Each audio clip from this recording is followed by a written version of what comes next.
Hey, I'm Dan, and you might know me from the Own the Road with AutoTrader podcast that you can find wherever you get your favorite podcasts. But today it's all about crossovers, and I honestly don't think there's a more universally useful vehicle out there than a small one like the Honda CR-V. But here's a fun fact. If you've budgeted about 40,000 bucks to spend on one with taxes and everything else included, some of the most popular models on the market, they're going to be out of reach. And that's why we put this list together to help you find the best ones that'll still fit within your budget.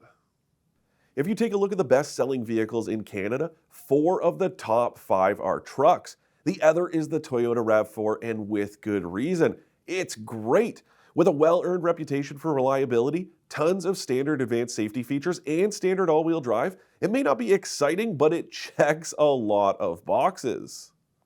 The CX-5 isn't quite as roomy as the rest of the crossovers on this list, but none are subjectively as stylish, nor do they drive as nicely.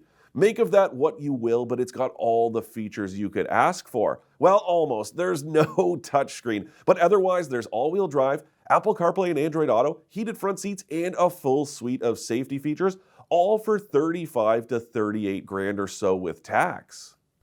This box on wheels is about as sensible as it gets in any segment, but last year's tweaks make it at least a little more stylish. More importantly, the Forester has most of the space and features you could expect at this price point, including an advanced safety suite and all-wheel drive. It's what makes a Subaru, as the saying goes. Okay, first the bad news. The Tucson doesn't have standard all-wheel drive. It's missing a bunch of safety features like blind spot monitoring and adaptive cruise control too. But at least you can add all-wheel drive and keep the Tucson under 40 grand, and it can tow 3,500 pounds too.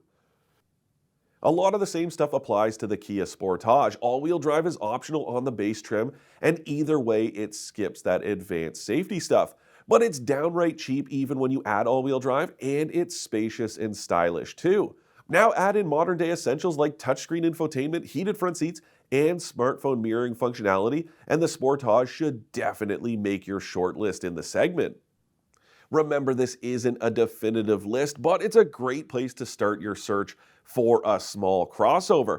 Probably the most interesting thing I learned when I was putting this list together is that you can't even get a base CR-V or Ford Escape these days for under 40,000 bucks in most of the country once you add taxes and fees. But that's exactly why I did the research in the first place, so you don't have to. Now, happy hunting. Oh, and don't forget to subscribe.